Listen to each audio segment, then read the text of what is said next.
Let's go ahead and get started. Thank you guys for meeting with me. Obviously, this is going to be our first team meeting. Obviously, I met with all of you individually, but this is going to be the first time where we actually meet as a uh, team. Let's do just a couple minutes. We'll go around simple introductions.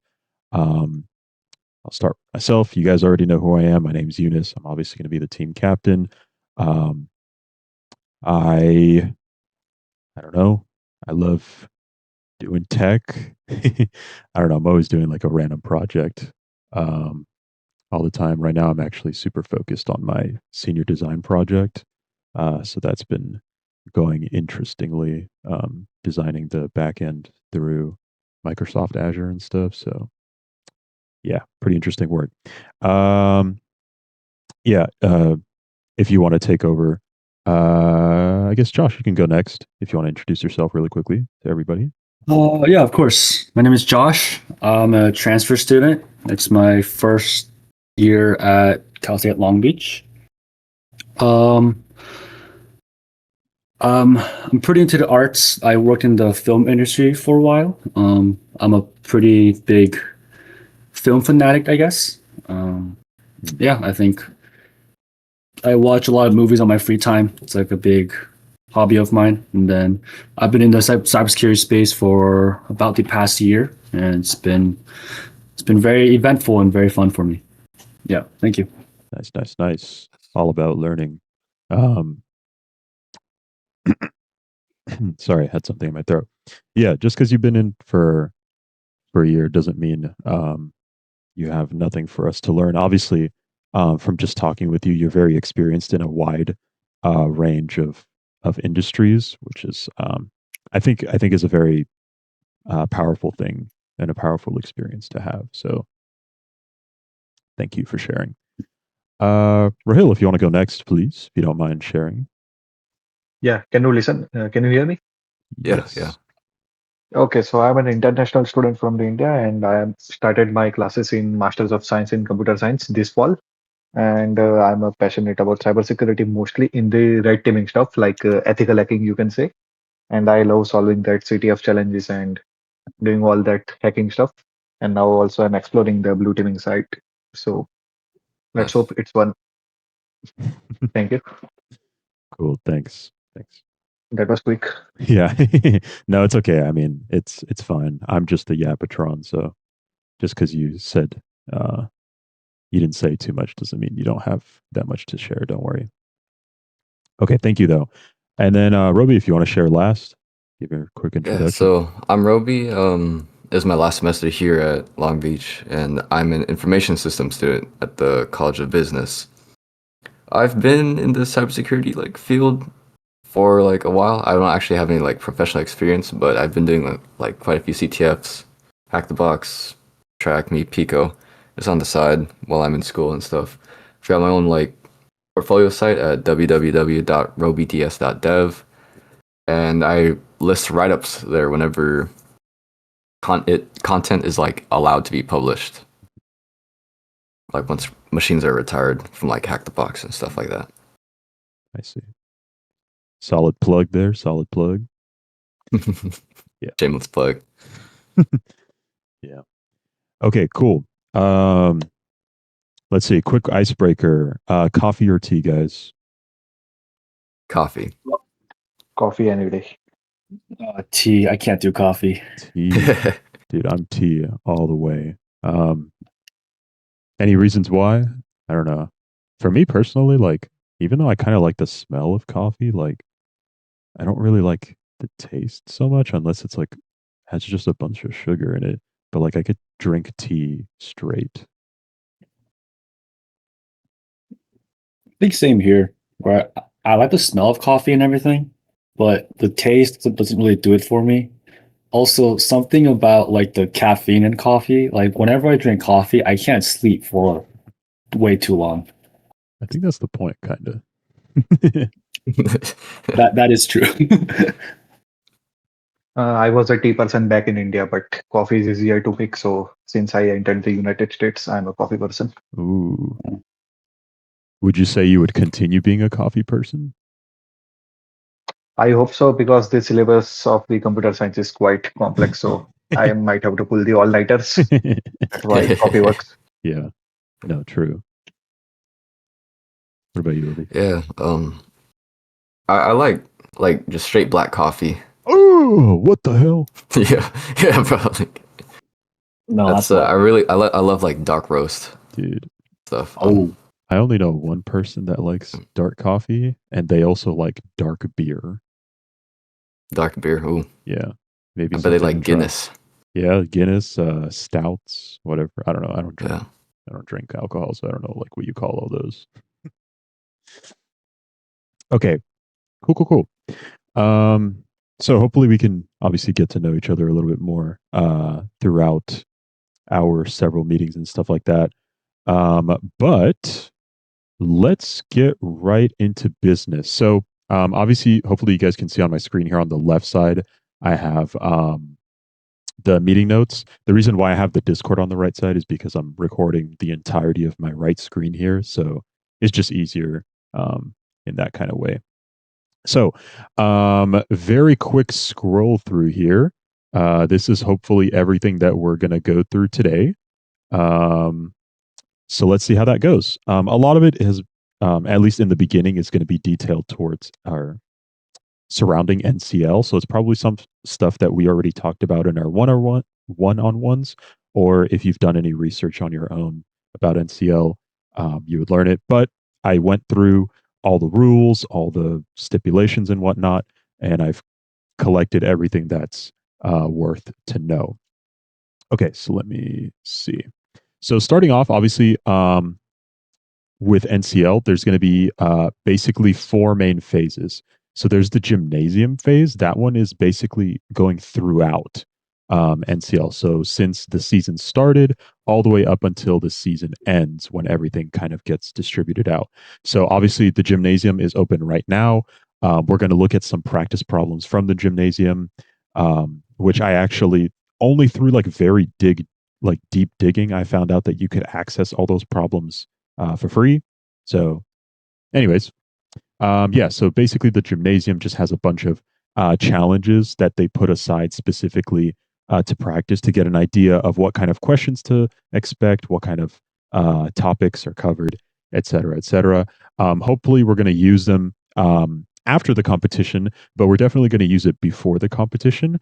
Like I said, in later in the meeting, we're going to go over some of the practice problems. Okay, but hopefully we can maybe use some of the resources afterwards to see maybe what the similarities are between the gymnasium versus the actual competition.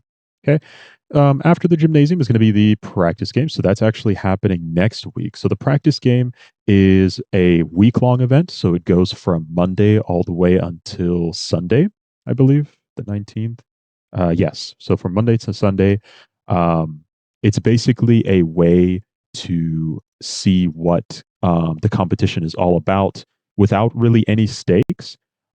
Technically, you're not really graded here or whatever, but we could use this opportunity to kind of take a look at some questions that could possibly be um, covered, or at least were covered in maybe last year's competition or something like that. And we have like a week just to go through everything.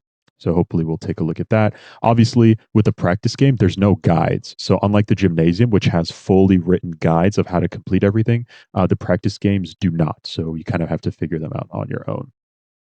Cool.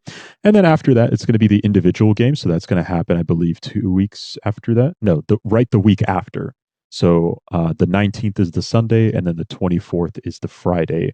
And the individual game goes from Friday to Sunday. So this is a scored event, which means that we cannot collaborate on it. You're feel free to participate if you want to. Feel free to not participate if you don't want to. But like I covered in some of our one-on-one meetings, we'll get something what is called a scouting report, which I'll cover in just a second. But yeah, so this is individual effort, no collaboration. I highly recommend doing it if you have the time. If not, well, I'm sorry, but do try. Okay. And then finally, we have the main attraction here, the team game. So that's going to be what we're going to be training for. So that's going to be a week after.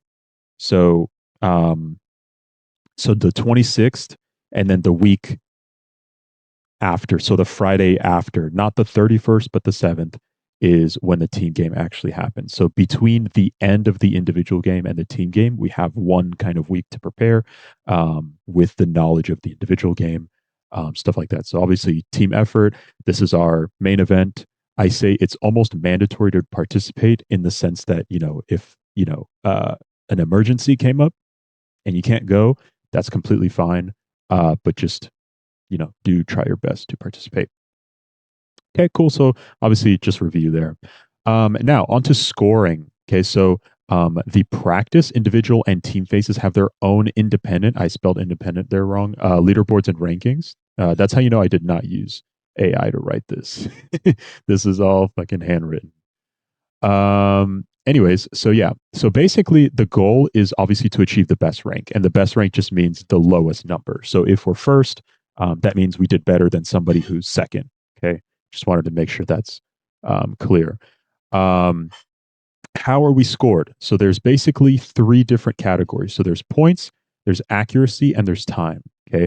So we'll get into that in a little bit, into why this specific order. But basically the way it goes is first points. So points are earned upon submission of a correct answer. So if a question is worth 20 points, then you get 20 points for that question. The amount varies based on the question. So if something is super hard, it's going to be worth more points than something that's super easy, right? If something like 2 plus 2 is 5 points, then something like the derivative of x squared is going to be 15 points, right? Something like that, just for example.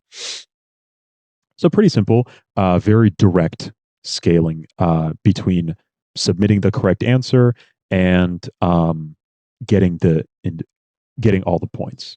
Now, where it gets a little bit difficult is accuracy. So basically, accuracy is determined by the total number of correct submissions over the total submissions. So basically, um, we'll get into it in a little bit, but basically, accuracy covers a challenge, which is a set of problems. So let's say there were 5 problems in a challenge. The accuracy of that challenge is determined by how many uh, correct submissions we got over the total amount. So if we have those 5 problems, if out of those 5 problems we solved 3 problems, but it took us, let's say, 10 attempts, then our accuracy is going to be 33%. Okay. Which is not good. But generally speaking, points are going to be way more important than accuracy. So if you're able to solve a problem, but it takes you a little, an extra attempt or 2 extra attempts, maybe try to shoot for it. Um, and then finally, we have time. So in the event that there's a tie in points and accuracy, which I'll get into, the first submission gets the higher rank. Okay. And so, like I said here, points are the most important. So if there's a tie in points, like let's say both me and Josh, for example, have 1,000 points, then the person with the highest accuracy gets the top rank. So if my accuracy is 66% and Josh's accuracy is 65, I would get the first rank, Josh would get second rank. Now, in the event that there is a tie in both points and accuracy, that's when the first submission gets the rank. So if Josh submitted before me and we have the same time and points, then he would get the higher rank. Okay, cool. On to hints. So hints are obviously hints, right? Some questions might have them if it's a little bit more of a difficult question. Some questions have them at the cost of point deductions. Um, some hints don't actually cost points. It depends on the problem. When you see the hint uh, in the rule book, it says that it makes it very clear when the hint deducts points away from you to use. So obviously, in the sake of speed, we'd want to use all of the free hints that we have as possible. As far as using hints that cost points, we're going to try not to use them, obviously. But yeah, so some questions have hints. And some of those hints cost points, some of those hints do not cost points. Okay, on to challenges. I covered this earlier. So challenges are oh sorry, I mixed the things up. So basically, questions are individual um, problems. So, like question one, question two, question three, whereas challenges are a set. So, for example, questions 1 through 5 are the challenge for, let's say, log analysis or something like that. Okay. So, usually questions are tied together in a common scenario. So, let's say there is a scenario of a hacker getting in and we're supposed to um, solve a set of challenges to determine what it is that they did. The first question would probably be looking at logs. The second question would probably be finding a flag in the logs. The third question would probably be like, how did the attacker connect, et cetera, et cetera. So they're all tied together in some sort of common scenario. Okay. Um, Now, as for attempts, I'm going to cover them in just a second, as you could see. But basically, each challenge, which is a set of questions, has a maximum number of attempts. Okay, so let's say there was 5 attempts per question. Oops, sorry. Uh, sorry. Pause. For the individual game, challenges usually have 5 attempts total per question. And then for the team game, there are usually 10 attempts per question. I say usually because of what we're about to cover in the attempts. Okay, this part moving forward can be a little bit confusing. So before I continue, any questions on what I covered so far? A lot of this should be generally review if I covered it with you on the one-on-one meeting or not. But if you have any questions with any new information that you hear, let me know now. Otherwise, we'll move on. Okay, sounds good. And if at any point you have any questions, feel free to drop them in the chat. Um, I'll try to answer them as soon as I see them. If you, for some reason, don't want to cut me off or something. Which, by the way, guys, this is all like we're all a team, so I'm not going to get offended if anybody feels the need to cut me off. I do tend to talk a lot and talk fast, so if you need me to slow down, stop for a second, uh, please let me know. I might not be aware of how it is that I'm talking, so please, I'm not going to find it rude at all.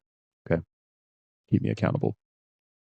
Okay, so if no questions, let's move on to attempts. So, attempts are pooled across all members and across the challenge. Okay, so basically, so obviously answering with fewer attempts um, means giving bonus attempts for other questions, right? Because the attempts are pooled across the challenge, right? So if a challenge has 5 questions, for example, right? And if there's 10 attempts per question, that means for the whole challenge, we have 50 attempts, right? 5 times 10. Does that make sense or no? Yeah, sounds good. Okay, cool. So obviously, if we have 50 attempts for the whole challenge, that means that if I answer the first question in just 2 attempts, that means I have 48 attempts left for all the other questions. Likewise, though, if I use too many attempts, then I'm not going to have any left to answer the rest of the questions. So let's say I had 4 questions in a challenge and I answered the 4 using all 40 of my attempts. That means I have no more attempts left for the last question. Even though each question has uh, 10 attempts, they are pooled, right? Which means that the whole challenge uses it. So we need to be very careful with the amount of attempts that we're using when we're um, submitting our answers. Um, for that very reason. So I have an example here. So obviously, if there are 3 questions in a challenge and there's 10 attempts per question, that means that there's 30 attempts total for the challenge. And so if I answer question 1 um, in 2 attempts, that means that there's an extra 8 attempts saved for later questions. And then if later on person B here uses all of the rest of our attempts on question 2, that means we have no more attempts left to answer question 3. Okay. So what that means is we cannot brute force. Actually, the rule book does not allow brute forcing, period. So it would be a direct violation of the rules to brute force. So do not brute force, period. Cool. Now, a little bit more specifically, some questions have a specific um, have a separate maximum attempt limit, which can be lower. So if a question is like, I don't know, maybe super easy, I didn't get an example for this statement here, but I'm guessing if a question is like super easy or something, they might have a um, smaller attempt limit. And then obviously, by this statement, certain questions can have a separate maximum attempt that doesn't go towards the challenge. I'm assuming that all of these are going to be visible from the question. So if you look at the question, it's probably going to tell you somewhere in the question that it's scored separately, or if it's not scored separately, if it has a lower attempt, higher attempt, all that kind of stuff. Again, this is all from the rule book, so I don't have an example to show. Okay, so that's attempts. Any questions on attempts? It could be a little bit annoying, or not annoying, but a little bit, um, how do you say it? Confusing. There we go. It could be a little bit confusing. So if you have any questions, please let me know. Can you explain about the brute force again? Like, I did not understand that. Sorry, one more time. I could not hear you. Whoa. You said brute force is not allowed. So, Yeah. So brute force just basically means um, like trying every possibility one after the other. So um, let's say you knew the answer to the question was a 3-digit number. Okay. You can't put 000, then 001, then 002, 003, 004, 005. You can't try to force your way through answering the question. You have to try all right. and use the information from the challenge to answer the question, if that makes sense. If not, let me know. I can try to re-explain it. Oh no, I understood that. I was thinking too technical about the brute Okay, force. got it. Did you have a question, Roby? I saw you unmuted. Oh no, it's a keybind. Got it. Okay, my bad. Okay, cool. So that's attempts. Moving on to submissions. So submissions, um, there's going to be different kinds of submissions, but usually it's one of two things. So either you're submitting actual information, for example, an IP, or possibly, I don't know, like a password or something, um, or you're submitting what is called a flag. And the flag is going to have this format. So it's going to be sky, and then followed by 4 letters, followed by 4 numbers. Okay, so this is going to be how all of the flags are going to look like. Again, they don't allow brute forcing for this exact reason, right? There's a specific pattern to the flags, so they don't allow you to try to brute force the flag. Okay, so again, don't do that. We could be disqualified for brute forcing. Cool. So the reason why flags are used is as stand-ins for personally identifiable information. So think like social security cards, emails, phone numbers, stuff like that. So if, for example, they either didn't want to generate a fake alias, or um, they wanted to just not use any possibly existing information, they just inserted a flag. Usually, you would see actual information when it's owned by Cyber Skyline, the people that are hosting the competition. Um, and then a flag is obviously for stuff that they probably don't own. The question is going to specify what to submit. Obviously, there's going to be a submission hint in the text box. It's going to show like hint, submit a flag or whatever, versus like submit an IP. Okay, cool. Hopefully that's pretty straightforward. And then on to results. So, like I was saying earlier, there is the scouting report. So, the scouting report is a document that basically shows your individual skill. There's a granular level of detail. So in terms of it'll show you your ranking, it'll show you the points you've earned, your accuracy, how much of the category you've completed. Let me see if I can pull up a example here. Do NCL scouting report.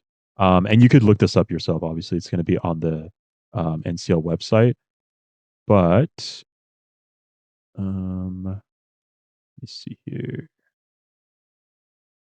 Here we go. View sample. And here we go. So this is an example of what a scouting report will look like.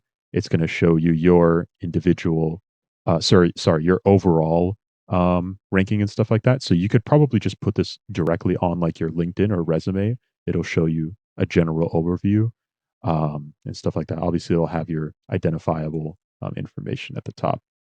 But you could also go through the report and see everything that went into the competition. So each individual category, what you got for the points, what your accuracy was, how much of it you completed, so on and so forth. So yeah, very useful. As I said in the one-on-one meetings, not only to know how you did in the competition, but also for what you need to work on, right? So for example, right here, um, you can maybe infer from this person not being able to complete this challenge that they need to work on learning how to better identify metadata and code and decode it and whatnot. So yeah, very useful.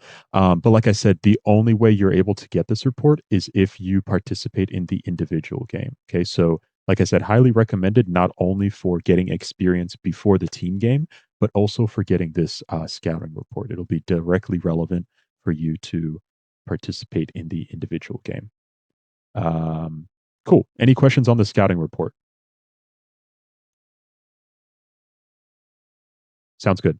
So yeah, I mapped out some use cases here. So like I said, it'll apparently it says that it's supposed to help you identify possible workplaces. So based on like I guess how you score, um, maybe somewhere it says. I personally couldn't find it, but maybe it just doesn't show up on the sample. But it says that the report will tell you based on your skill set or what your interests are and whatnot, what kind of work you could do moving forward after the competition. Obviously, career readiness, right? Seeing how well you respond to these challenges. These challenges are meant to be as realistic as possible. So if you're not able to do certain stuff, it'll directly show you what you can and cannot do. Hey, Stephen, how's it going? And then finally, obviously, Yo, what up, folks? Sorry, no, no, a you're good. while ago. All good. This is Stephen. Everybody, he's a alumni. So thank you for joining us, joining my TED Talk. Okay, cool. And so the last point, obviously, use case for the scouting report is obviously to get hired. Like I said, you could put on your resume, you could screenshot it on your LinkedIn, whatnot. You could use the scouting report to directly show, like, hey, I have demonstrated a very specific skill set. Using a CM tool or using some log aggregator or directly decrypting or decoding some data, right? And all the stuff that you're telling the recruiter, right, can be verified using the report. So again, very, very useful. That's why I would recommend you guys to try to attempt the individual game just because you get this scouting report. Very useful. Okay, cool. So moving on from the scouting report, we have badges. So these are going to be basically like not really arbitrary, but it's just kind of like a ranking, right? When you play a game online, you get like a ranking. It's like, silver, gold, whatever, all that stuff. Same thing here, right? So it starts off at bronze. So bronze is basically everybody that couldn't get a specific medal. Okay. Silver is for those that got an individual rank of 1,501 to 2,000, or for teams that ranked 451st through 600. Okay. So obviously you can get a badge individually. So if your team didn't do well, but you individually did well, you would get an individual badge for your effort in the individual game. You wouldn't get an individual badge for your participation during the team game, if that makes sense, because the team game is scored as a team.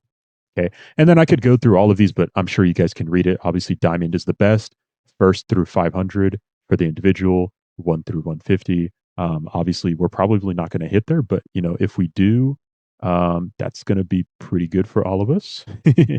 But honestly, even a silver would be like super good. If we can get a silver, guys, that's going to be super amazing, especially for our first time. And it's going to look super good for everybody, regardless. But if we end up getting a bronze, that's completely fine. At least we tried and we completed it. We tried our best, right? So don't worry too much about the badges. It's just kind of like a nice to have um, at the end of it all, just to kind of see how we did compared to everybody without looking at the numbers. Okay, cool. And then as far as setting up for the competition, so when you signed up, which I believe everybody in this call, besides obviously Steven, did, you were told to classify yourself. So you either classified yourself as a cybersecurity student, which it basically defined as somebody with no experience professionally. They're an undergrad. Again, the typos just show you that I did not use AI. Sorry for all the typos. Um, yeah, so if you're usually an undergrad, right? It doesn't obviously apply to you, Rahil. You still are a cybersecurity student, even though you're not an undergrad. But it's just like a general uh, identification mark. So basically, you would select this if you're just not experienced, right? If you're a beginner, no professional experience, stuff like that. And then as far as experienced cybersecurity student would be for people that have, work experience, usually a grad student, or they have certificates and stuff like that. The reason why you want to signify this is because NCL is going to try its best to team you up against people of um, like like-minded or just like skill, similar skill. So obviously, everybody that's going to be a beginner is going to go against everybody that's a beginner, and then everybody that's a experienced person is going to go as an experienced person. So the rankings and stuff like that are going to separate there. Cool. And then as far as system requirements, literally the only thing you need to have is a browser. Okay, that's the only thing you need to for sure have. As you can see here, you need to have at least Windows 7, at least this super old version of Mac OS, and then some form of Linux. You could even use a Chromebook if you really wanted to, right? Any browser works, so Chrome, Firefox, Safari, all that kind of stuff. And then as you can see here, very low requirements. You could be like literally on the worst um, Wi-Fi network possible. Yeah, so very, very low barrier to entry. The only thing they would recommend you have is a Kali Linux virtual machine, which we'll get into setting up. But the only reason that's recommended is because there's going to be some tools that you might want to use locally. So, for example, let's say, I don't know, you got some file downloaded, like let's say an image, and you have a script on Kali Linux that gives you like it reads the metadata of the image and tells you exactly the geolocation and stuff like that of the image. That would be something that you could use it for. But obviously, there's definitely more tools than that. You don't need it to be able to compete, but to be able to be successful, it's recommended that you have it um, up and running during the competition just to use the tools within it. But obviously, if you have no experience with Linux, that's fine, especially with Kali Linux or any of the tool sets within. So obviously, recommending Kali Linux obviously means that you need to be familiar with the tool set as well. So if you're not familiar with the tool set, there's not much that Kali Linux is going to do for you other than be a electronic paperweight. You know what I mean? If you don't know how to use it, there's not really a point to have it, if that makes sense. Especially since anything necessary, I believe, for um, solving the problems are either going to be found within the virtual environment of the competition computer thing, or it's going to be some tool that's available online. Which I actually learned that Wireshark, if you guys know what Wireshark is, that's a tool that's available online. Like you could go on your browser and run a this tool. I don't remember what it was called exactly, but it was like an in-browser Wireshark. It was super cool. It used to be free. It's no longer free, but just goes to show that not everything you need is going to be directly in uh, Kali Linux. You can possibly find alternatives online. Okay, cool. As far as rules go, I try to cover some rules at the top here, but we'll go kind of explicitly here. So starting with collaboration, obviously during individual games, you cannot collaborate with other people, right? You can only individually contribute to your own individual game. So it's unallowed. Uh, and for the purpose of our preparation, while we will have a meeting during the individual game, I will not be discussing anything about the individual game, and neither will hopefully anybody, just because I don't want our team to be uh, disqualified and stuff like that. So we're not going to be talking about the game while it's happening. We're just going to be using whatever um, information is publicly available. Now, if you want to go on your own time and practice the individual using the information from the individual game to prepare for the team game, that's fine. And obviously once the individual game is done, when we meet back up again for the team game, we're going to be able to use all the information from the individual game. It's just while it's happening, you can't collaborate. Cool.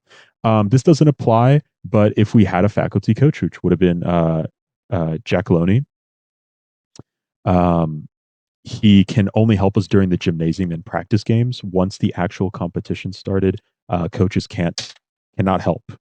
Period. So, yeah. But again, that doesn't really apply to us um, for drama reasons. I don't really want to get into. But yeah, he said that he did not want to participate. Yeah.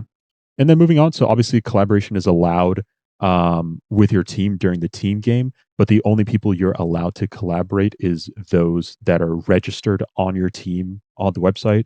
So obviously, I gave the opportunity for everybody that applied for the competition to come and shadow with us. Unfortunately, they can't help us. We can't ask them for help. The only people that we can collaborate with as a team is the people that are on our NCL team. And then the final point is obviously sabotage. So you can't purposefully try to sabotage other teams. Likewise, you can't try to purposefully sabotage endpoints, right? So let's say there's a server that Cyber Skyline was running for one of the challenges, and let's say we were one of the first people to solve it. We can't then go and DDoS that server to make it inaccessible to everybody else to solve.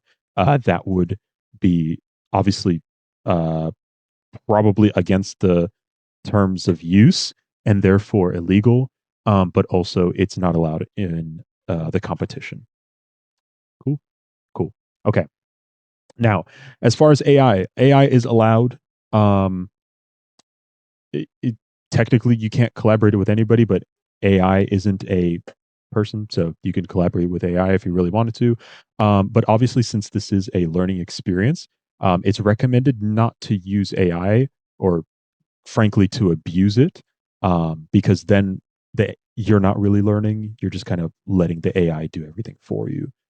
So definitely try to use AI as a research tool rather than a solution tool. So yeah, just something to keep in mind. Okay, cool. As far as targets, so there are red team aspects to the competition. So obviously we're allowed to access any game asset that's owned by NCL. Usually the targets are found on the domain and subdomains of city in the .cloud. So think www.cityinthecloud or ftp.cityinthecloud or whatever be it, or city in the cloud slash user, whatever. So domains and subdomains of city in the cloud. Otherwise, if the game asset is either not owned by NCL, or doesn't explicitly have this domain, do not attack it without permission, please. Okay, it would be very illegal. Cool. And then as far as competition details, so participants are forbidden from publishing, posting on the internet, or publicly communicating details of the competition. I put as a note there, that's probably why it's so hard to find resources. Yeah, so obviously, whatever we go on in these meetings, if we were to publish them publicly, they can't cover anything that actually happened during the competition. So in terms of problems, in terms of dis- discussing the problem, stuff like that, just can't happen. So if we did want to do that, we'd have to keep it private. We can't share it. Okay, cool. And then obviously, all of the materials found during the competition is Cyber Skyline's intellectual property. So we can't publicly distribute it without their permission anyway. So yeah, not only is it against the rules for the competition, but it is illegal to do so. And then obviously, like I said here, for the purpose of the club, in this and future seasons, we'll try to collect as much information on the challenges as possible. But we're going to try to keep everything within private channels. I obviously don't want to get warned or sued and stuff like that, but we could at least use it for personal use. We're not going to publicly disclose that kind of information. Cool. Okay. And then I already went over it in the comp channel. And wow, that is super small. Go away. So I have a tentative schedule of what the meetings are going to be about. So obviously, week one is going to be all about setting up, open source intelligence, scanning, and password cracking. We have the times and stuff like that. So that I already detailed in that announcement. I just echoed it here. Okay, cool. Now on to setting up Kali Linux. It generally speaking, I'm not going to fault you if you didn't know how to, but generally speaking, at least with the latest version of Kali Linux, it's super simple to install and set up. So if for whatever reason you guys needed help setting it up, please reach out to me. Um, if you want to DM me, or if you want to obviously reach out to one of the other team members that got it successfully running, by all means. If I need to now go into detail about setting up Kali Linux, please let me know. Or if you have any questions in regards to setting it up, let me know now before I continue.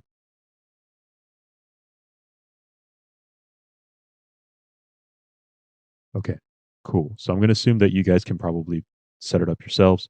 If you run into whatever issue, please reach out to me. I'll try to help out as much as I can. Okay, cool. So that big spiel was all of the setup. So talking about the competition, um, and yeah. So let's actually get into the topic of today's discussion. So today, hopefully, we're going to finish up open source intelligence and get a little bit into scanning, but it's going to depend on how much time we have. Okay, so open source intelligence. Obviously, it's publicly available information. Even though it may be hard to find, it is still publicly available, right? So even if it's like on the dark web, for example, if I can publicly access it from whatever internet network, that means it is open source intelligence, right? Even if it's hard to find. Um, Generally speaking, open source intelligence requires little to no technical setup or background. Obviously, you just need to learn some of the basic tools, stuff like search operators, and you just need to have a little bit of creative thinking. So, yeah, generally speaking, um, this is how like private investigators and stuff like that work. They just operate off of, generally speaking, open source intelligence. Sometimes they do have licenses to be able to access non publicly available information, but generally speaking, you can still get a lot of information just from poking around a little bit. And we'll get into that shortly. Any experience with OSINT from any of you guys? Open source intelligence. Any experience? Just last Thursday, in our meeting. That's Right. it. Okay. I had little experience in my internship, and when I was pursuing the certification course for the penetration testing, I saw the various exercises for the OSINT. Okay. So yeah, I have a good grasp in it. Okay. So you have like a general idea, but maybe not like a deep knowledge, maybe is a good I summary. can say more than general. Oh, okay. So a little bit above average, Yeah, maybe. Okay. Sounds good. What about you, Robbie? Can't recall. If I'm gonna be honest. I would feel like you'd have a pretty good grasp of like open source intelligence with your experience with other competitions, but I mean, I might be wrong. Well, I mean, like,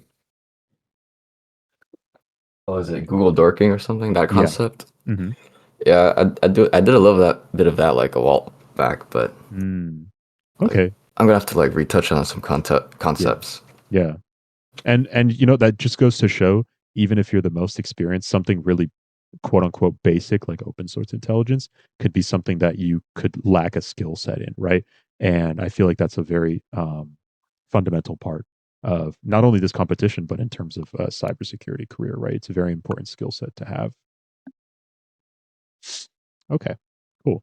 So let's kind of get a little bit into some of the tools that you might use during open source intelligence gatherings. So let me go ahead and paste this link in the let's put it in the comp channel. So do OSINT tools. If you guys just wanted to explore the link with me, I'm going to have this document that I have on the left side of my screen here available for download as a markdown file. It's just basically like a fancy text file. So um, if you, for whatever reason, um, uh, have been screenshotting it or whatever, don't do that. I will have this available. Okay. And so this document that I sent you is actually um, I don't remember if it's directly from, I think it's from NCL, I believe. I found this like super deep in their like resources. But this is just like a really simple overview of some possible tools. So obviously there's let me pull this up onto my other screen so that you guys can actually see it. So obviously we have stuff like search engines, so Google, DuckDuckGo, whatever. It also goes into some resources that you could use for hacking search engines. There's also reverse image search, which is very powerful. Stuff like Google Images, TinEye, right? If you have an image, you can try to find out where that picture is from, right? There's obviously map search, right? Super, super useful. Satellite views in Google Map or Google Earth, super, super powerful. There's also stuff like metadata viewers. This is where it kind of gets quote unquote a little bit technical. There's a lot of metadata when you simply take a picture. A lot of cameras and phones store geolocation and camera sensor information when you take a picture. So there's a lot of metadata apart from the actual photo data that gets saved. And you can actually view that. Also in stuff like documents as well. So when you create a Word document, it usually has the user who created that document and sometimes like what account they're using or whatever.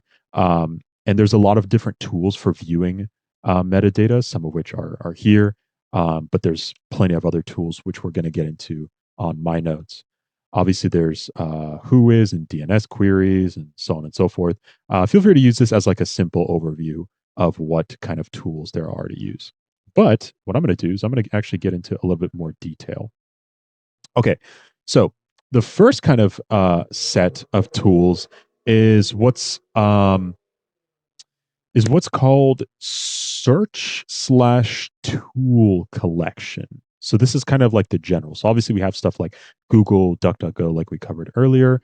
Um, there's also I was supposed to put framework here.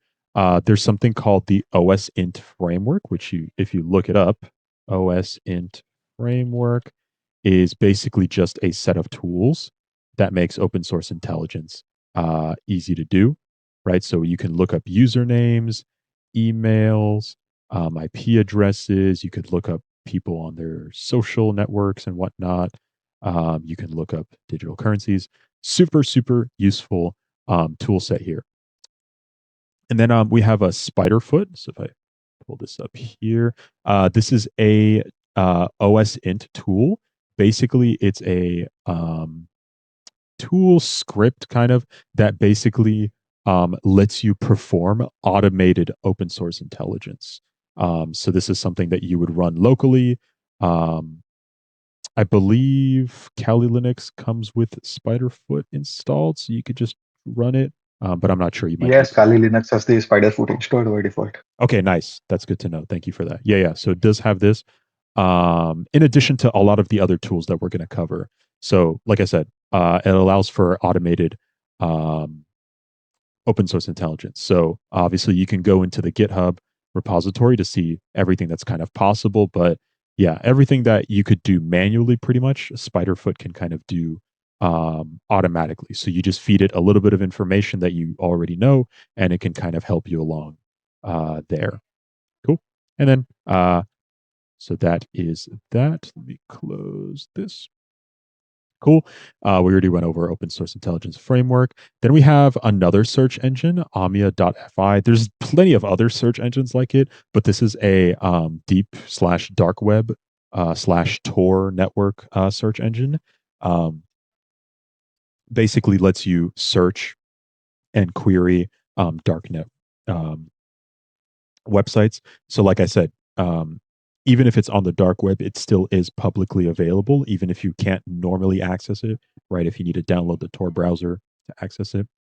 So, definitely, really any search engine where you can look up those onion sites and look up what is in them, very powerful tool. So, if you wanted to play around with it, you can. It's just called amia.fi. But again, there's plenty of other similar tools like it. Okay. And then there's also this. Oops. It's called Intelligence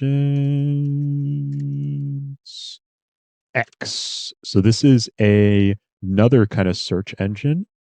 And it basically gives you records. Let me see. Let me look up something, for example. So let's do cslb.edu. Oops. .edu, for example.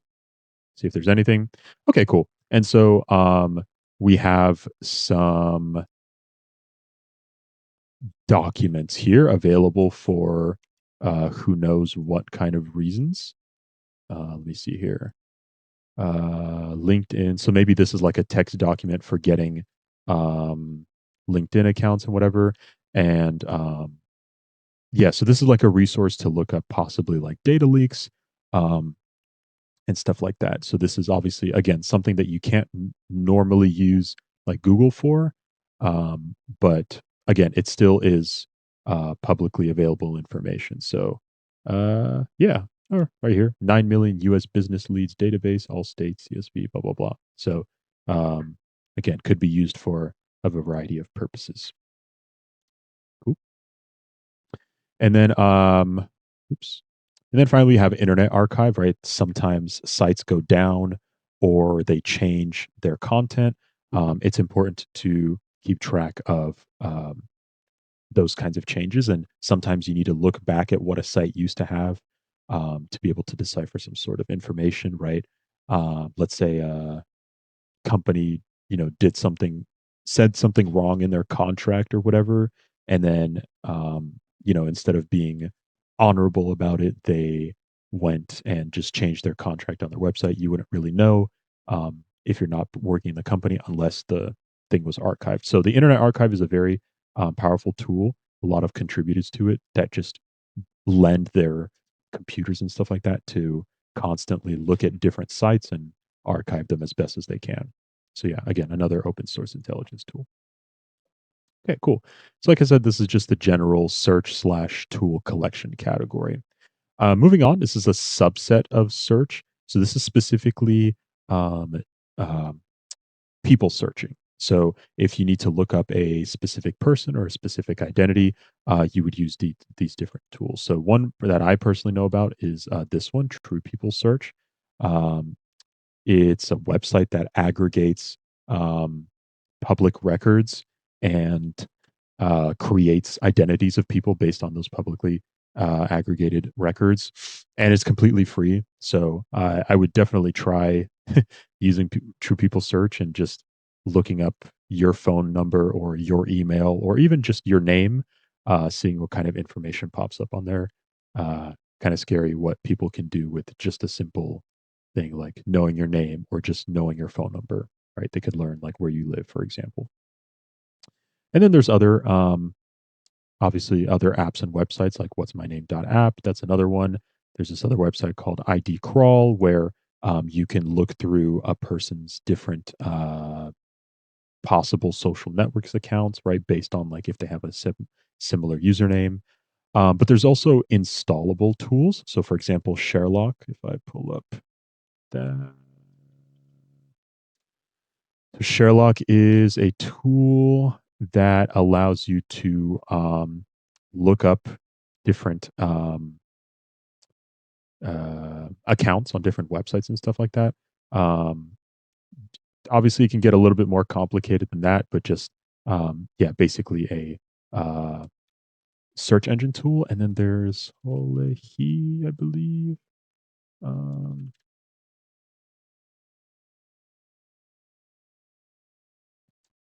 Yes. So there you go. And then you could also use this other tool for finding users. If I can open this GIF here, um,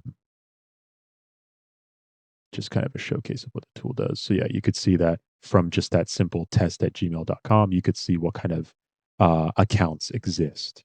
Okay, so super powerful, not only to maybe figure out, maybe first of all, where a person has an account, for the purpose of, let's say, an attack, but also, say you were on the defense side, right? You knew that somebody who was like DDoSing somebody on like your game or whatever, and you know where their email is, you could try to figure out what other kind of uh, accounts they have and try to track them down and hold them accountable and stuff like that. So yeah, very powerful tool.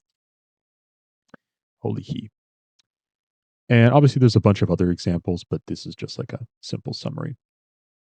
Okay, so that's for searching peoples and identity. Moving on is domain search. So obviously the first one, the most basic, is who is, right? So what I could do right now is I can go online and get a who is lookup.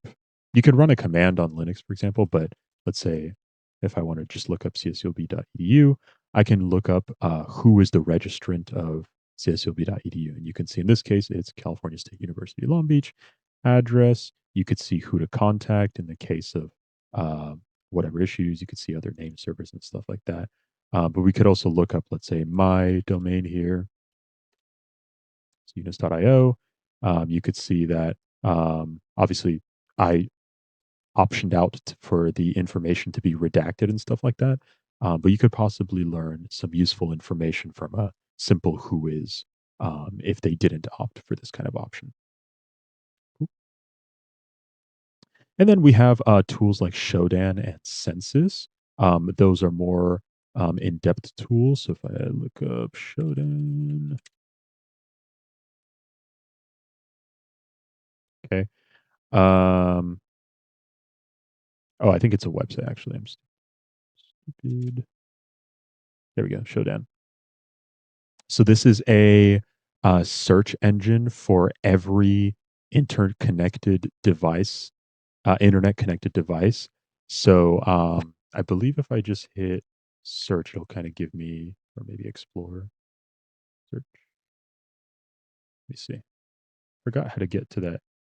Maybe it's in the monitor and perhaps maybe I don't remember. I'm just gonna try something simple like one. I don't know. Just as a test. And so what this will give me is it'll give me results um, of basically responses of every single internet connected device. So, for example, um, sorry, yeah, so I believe Shodan just kind of aggregates a bunch of different results. So, like, if you have a an internet-facing computer at home with an IP address, it might have already been queried, and you can look up all the different information about it. So, if you, for example, find like a random IP address online, you could try to look it up and see what you can learn from it. And obviously, there's geolocation information, internet service provider, owner information, all that good stuff. So yeah, very powerful tool there. And then there's also Census as well. Census is another website, which, if it'll verify me, does something similar. So I would need to, in this case, I don't need to provide an email, but here I can look up again uh, range of internet hosts. So, like this host, for example, we could see that they have port 80 open, port 443. We could see that their IP is this, their reverse DNS is this, et cetera, et cetera. And you could also see like a geolocation of where that IP is possibly located at. Cool, cool. So yeah, very powerful tool um, for a lot of different reasons, right? Seeing what you can possibly exploit, seeing possibly where the target is located, all that good stuff. Cool. Okay. And I just realized actually, uh, those ports are not open. It's like it's maybe there's something there, but there's some hidden API back there. Anyways, not important. So yeah, so I that's want to add something in Census. one more time. In Census, there is a feature called Census GPT. It is a website where you can write the like whatever you want to search. For example, the device is running MySQL in Long Beach, Hmm. and it will generate the query for you. That's super cool. Okay. Yeah, I didn't know about that. Very cool. Yeah, so I guess like Rohil said, you could try to enter what kind of thing you're looking for, and it'll give you a query that you can then take into Census. I believe it probably also gives you like a direct link. We'll just try one of their samples. There we go. So it gives me a query. Let's try using Census to look it up. And yeah, as you could see, the query says it's looking for everything that's in Russia, running RDP and FTP. And you could see one's in Moskva, one's in Sverdlovsk, so on and so forth. So yeah, cool. Very cool information. I actually did not know that. I think that's also, again, very useful to know, especially for these advanced tools. They can be difficult to use. So thank you for that. Okay, cool. And then, so that's domains, right? Looking up stuff that's on the internet.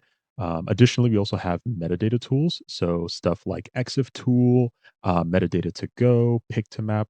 EXIF tool is a downloadable tool that you could install, whereas the other two are examples of browser based tools. So if I look up just um, metadata to go, we go. We can upload files and view um, certain metadata about it. Another one is pick to map, which basically allows you to upload a picture and it'll try to extract geolocation information from it. So, for example, here's a test image here. You could see that just the image metadata shows us what took the photo, when it was taken, and possibly where it was taken as well. So, yeah, very useful tool um, for doing that. And this is why I believe, correct me if I'm wrong, but I believe Instagram started scrubbing um, metadata from the pictures that they have on their site for this very reason, just because you can publicly go and look on public profiles and try to extract metadata from the images. I believe they started doing that not like recently, but kind of like a bit ago because a lot of people were using Instagram to kind of like stalk people and stuff like that. So, yeah. But for the purpose of our competition, very useful um, to know. Okay, cool. And then finally, we have visualization, right? If we have a bunch of different information, it's not going to be too useful um, if we don't know like what we're looking at. So obviously, we have tools like Spiderfoot again. Spiderfoot not only is an automated tool, but it also allows you to visualize your network of information. Another similar tool that is more widely used is Maltego. This is a platform um, that unfortunately you have to pay for, but it kind of looks somewhat like this. If I can open up the image here. So yeah, so you can um, map out your information. I believe it probably also has some automated features.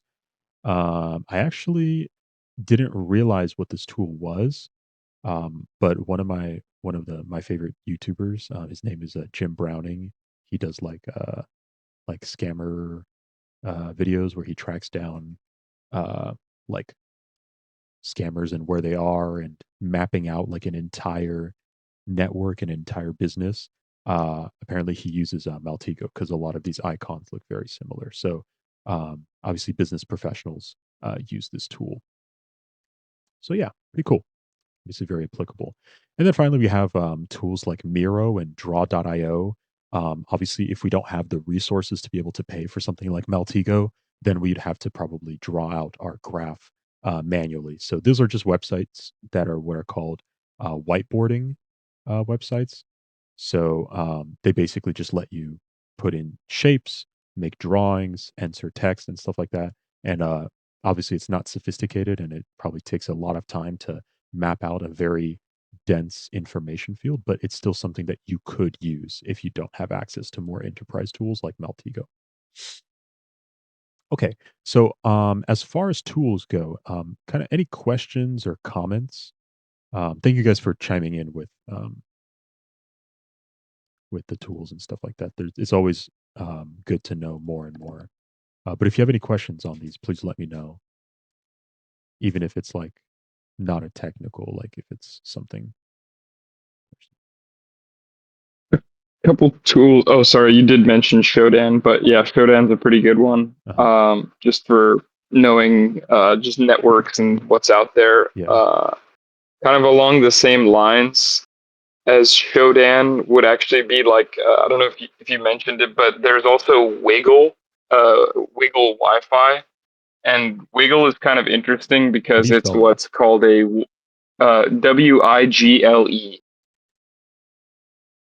Ooh. Yep, that's Oh, I the know one. this. I didn't know So the name, but yeah, I know this what it is is. yeah, this is kind of the standard tool that like people who do war driving, this is where they upload their data to. So this is a good resource as well. Very cool. And Yeah. this is all free information too. Like you don't for Shodan, you have to pay like a one-time thing. Wiggle is all free. You just got to create an account. Yeah, super cool. Yeah, I completely forgot about this. Well, I didn't know it by name, but like I've seen it um in like people just randomly doing CTFs. For those unfamiliar, basically what war driving is you basically just have like a device that's constantly getting information. In this case, it's a Wi-Fi war driver. So what it does is it constantly is scanning around it for Wi-Fi networks. And yeah, so a resource like this, if you, for example, knew the MAC address of your route of a router, you could directly find out if it was mapped on this website. Obviously, you could directly find exactly where it is, right? Versus like using an IP, the geolocating an IP can't be that accurate. Versus using this resource. Yeah, so that's super useful. Thank you for that, Stephen. Yeah, just one other kind of like random quick one for like picture-based OSINT that I've like used recently. I did a CTF that was just like it was kind of like if you guys have ever played GeoGuessr, Hmm. it was similar to that, where they just kind of like drop you in a random location and you got to guess where you're at. Hmm. Randomly, AI tools are actually getting very good at geolocating where they are. So, like, Mm. they will pick apart an image in a way that you don't really see it, and they'll kind of like be able to at least get it kind of close to the right region, which is interesting. That's kind of crazy. I actually would not have thought about that. I feel like I just don't trust like AI to to make like a reasonable assumption about a place, but I think it's like a better approach than like if you know nothing about like geography and you needed at Yeah, least some sort of information. That's definitely useful. yeah. So those two things are pretty good for OSINT. The other tools that you covered are really good. So Nice. thanks for compiling that list. That's Yeah. cool. Have you ever used like Shodan personally, like in like work or something? I haven't used it. I meant to purchase it recently because every so often they do like a yearly sale where they'll sell a Shodan license for like $5 for Mm, life as opposed to like their normal price. mhm, And I missed the sale unfortunately this year. But I've seen people use it before, and it's pretty cool. I mean, it's similar to Wiggle in that you can like look up Wi-Fi networks and things like that, but you can kind of create more targeted searches. Like you can say something like, "Show me all of the Minecraft servers in this geofence," right? That have like open ports. So like that's kind of the idea with Shodan more so is like it's more targeted. Like you can target specific operating systems that are known as well as like open ports and things like that. mhm. In Shodan, you can also find the vulnerable webcams or IP cameras, everything. Mm, Yes, exactly. super cool. Yeah. Okay. Well, thank you, Stephen. Yeah, I think Yep. I'll probably add those to well, just Wiggle, I guess. The other one would just generally using an AI, but I'll add that on. I think that's very valuable information to have, regardless. Okay. Cool. Uh, any other questions or comments on the tools section before we move on? Okay. Cool. So, um, I kind of hinted at it. I kind of want to get actually into the relevant exercises a little bit, but if you wanted to, like I said, I would just try to pick one of your like identifiable information. You could try using like a username or something. Obviously, don't pick something obscure, right? If there's no information about it, you're not going to be able to find it. But yeah, try to create like a detailed report on yourself. See how much information you can find, like just using the tools available, right? So you could try springing off from a username. So looking up different accounts that you own, see if one of those accounts has like your real name on it, then go from real name to like something like True People Search where you can look up more information and stuff like that. Basically, just try to be your own private investigator. If you want extra bonus points, try to look up stuff like where they work at currently, stuff like LinkedIn could possibly have that information. Family members, which again is in True People Search, it shows your relatives also, and possibly devices that you own? Question mark. So yeah, if you wanted an exercise to try, um, definitely you could give this a try.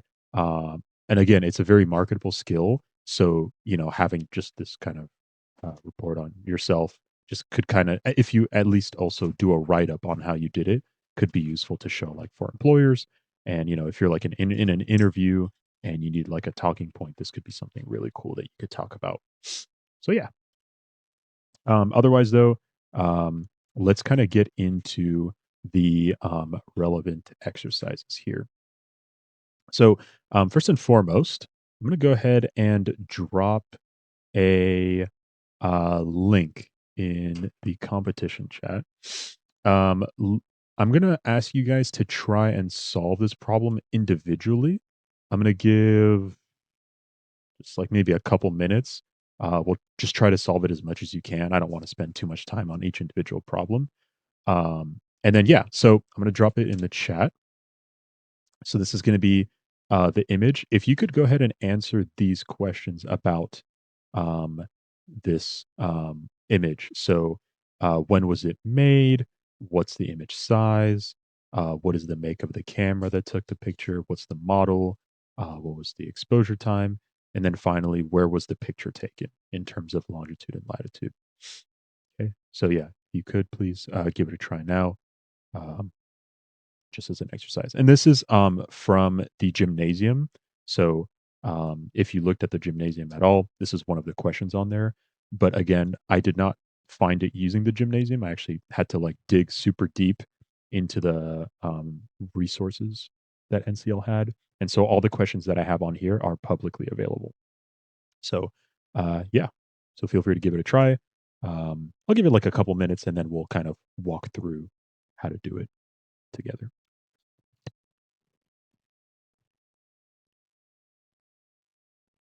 I'm going to eat something really quickly, so let me mute my mic.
Nope.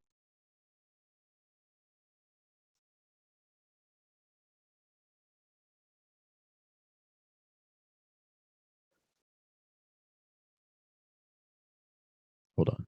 I know something like a good size. For sure, you got the sides. Okay, so you got some of the questions. What about you, Josh? I just got the size. Okay, cool. What about you, Robbie?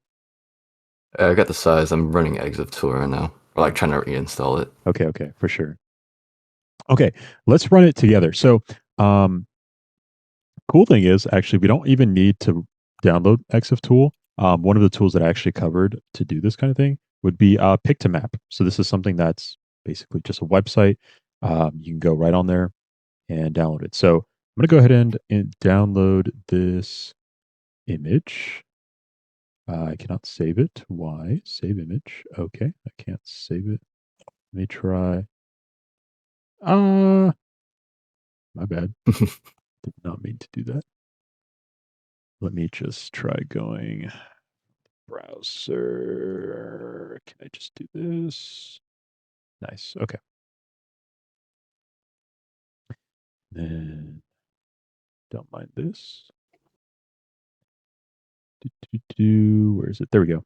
Okay, cool. Here we go. No EXIF data. Why? Interesting. May have maybe it corrupted. Definitely sure I sent the original link to the image. Hmm. That's interesting. Do you guys have the same issue, or is that why you couldn't? Yeah. Yeah, I Yeah. was not able to save the image, so I practically took the snip of it. Like a different method now. Interesting. Okay. I found the Well, modification dates. okay, nice. Via Exif tool. EXIF tool. Okay, nice. So yeah, obviously using more sophisticated tools will get you a little bit more detail. What is the modification date that it says on there? 2024. Back 2024. in okay, access date and time was October 9th. I have this in military time, so it's like Mhm. 1951, so that's Mhm. around 751 or so. Oh wait, I'm tripping. The file modification date, 10/16/2024. Well, Oh, okay, so 2024. so I got. Okay. Another thing we could do, let me see. If I use something like TinEye, I could try to see if maybe I can find the original image, maybe. Because maybe this is a, I don't know, a bad copy. I literally got this from NCL though, so I don't know what the heck's going on. What were the other questions? Yeah, let me move this. So it was, when was it created? What's the image size, make and model of the camera, exposure time, so on.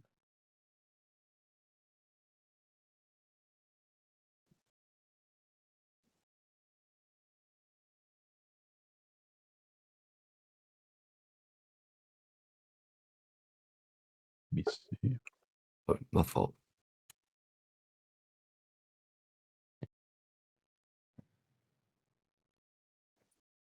Let me see if this is any better. This is just a random. No, still nothing.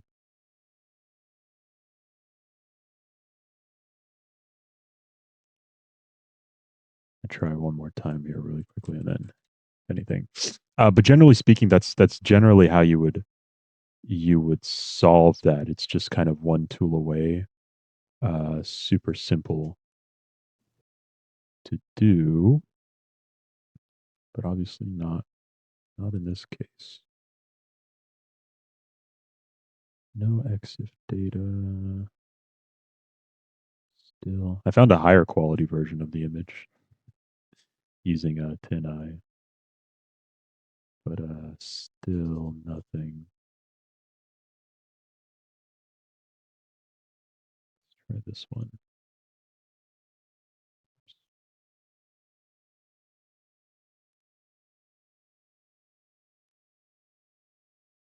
Yeah, nothing. Okay.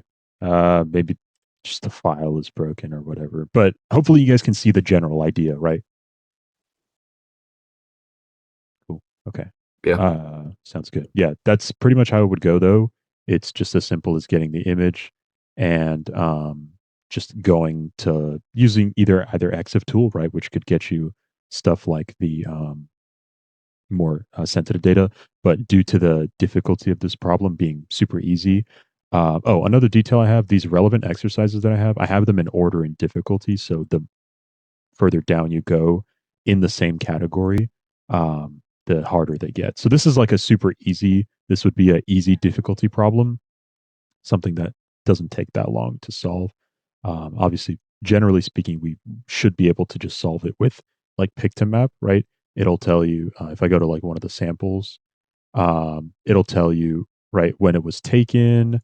Um, right, you could also see the size somewhere here. So resolution, here we go. Image size, make of the camera. So we saw iPhone 13. If you wanted lens information, there you go.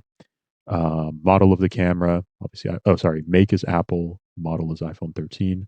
Exposure time, we have the shutter. There we go. 1/4651 is the exposure time. And then where was it taken? Boom, right here. So again, just one tool away. Super simple. Okay, let's move on to the next one. This one is more of a conceptual. So it says, answer these questions about DNS. Make sure you find the record type and not the description of the record type. So the first question asks, what type of DNS record holds the DNSSEC public signing key? Okay. Obviously, this is not something that you would generally know off the top of your head unless you're, a very seasoned professional. So this would be something that you would definitely be looking up. This is a great use case for AI, right? Asking AI. But I'm sure you could probably just directly Google this. So let's see what that looks like here. And well, AI says the DNS key record holds the DNSSEC. We could probably just go to one of the credible sources and verify that. So we have DNS key contains the public keys used to verify DNSSEC signatures. So in this case, the answer to this question would probably just be this right here, and you would paste it in, submit it, boom, you got it. Moving on, what type of DNS record is used to map host names to IPv6 addresses? Excuse me. Again, another thing that you could probably derive from this same website. You could also use AI to look it up. But right here, it's the quadruple A. So maps a domain to IPv6. Then what type of DNS record is used to delegate a DNS zone? We could try looking it up. If you guys can find it before me, please do let me know. Um,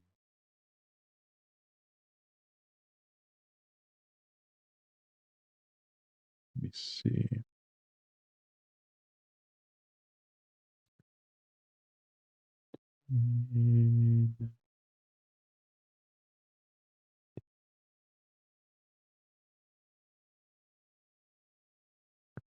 ENS record for Is it?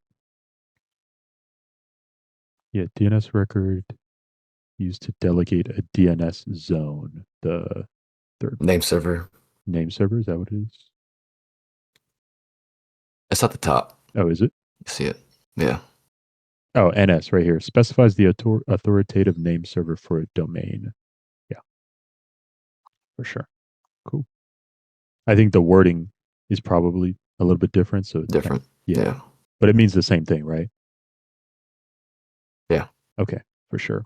Yeah, because obviously a domain is what's it called? A domain is registered with what's called a name server, which just holds a record of all the different um well, like top level domains. Is that what you would call them? Probably holds a record of them, and so all of the similar names would be in the same zone. It's probably the reasoning there, but I'm not sure. If you guys can correct me, feel free to do so. Okay, cool. Obviously, we have a couple of other questions here. So this is about threat intel. So it says, answer the following questions about security issues. So what is the CVE of the original Poodle attack? Again, something that you would look up. This just goes to show that obviously some questions are just conceptual and you just have to kind of look them up. So that's why um, when I was on the one-on-ones, I was telling you guys that not only is it your security skills that are going to be put to the test, but your security knowledge. And of course, we have access to the internet, so we could just look this up. And so we could just do Poodle attack CVE and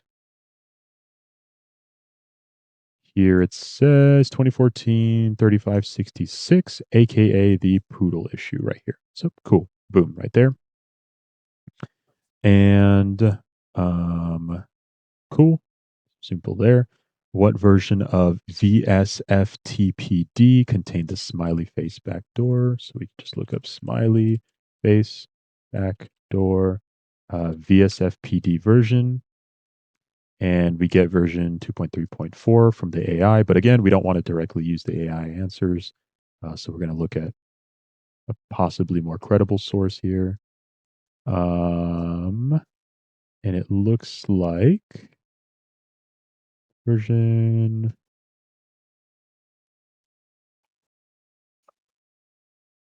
Don't think it has the version. Oh, no, right here. 2.3.4, right here. That's the version. Yeah, VSPD version 2.3.4 backdoor command execution. Cool. Okay, next one. What was the first 1.01 version of SSL that was not vulnerable to Heartbleed? So we'll just look up probably Heartbleed SSL, or sorry, Open SSL, so library. Um, Let me just look up 1.01, maybe. Oops. Let's see if it's in the Wikipedia. 1.0.1. Yes. Defect spread with the release of that. Heartbeat support was enabled by default because of the affected versions. It's asking what was not vulnerable. And you can see here in the Wikipedia, it says the first fixed version, 1.0.1G, was released during this patch thing. So yeah, so the answer would be 1.0.1G. Again, very super simple. All you need to know is how to use Control F and how to use Google and stuff like that. So very simple. Next, what was the original RFC number that described Telnet? So we'll just look up Telnet RFC number. See what that looks like. I have no idea what RFC is.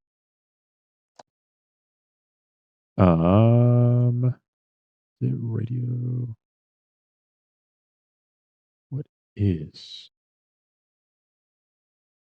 I'm not going to get into too much of a detail about it.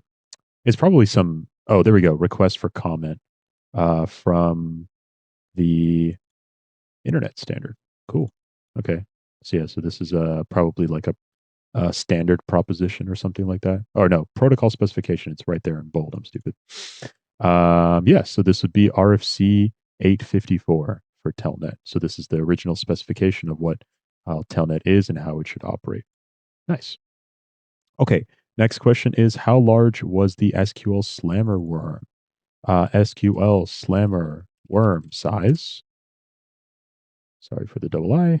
AI says 376. Let's see what Wikipedia says, which I trust a little bit more. Uh, let's look up bytes. No bytes. Oh, no, there. Why did it fail? There we go. Maybe I put an extra letter or something there. There you go. Only 376. Super cool.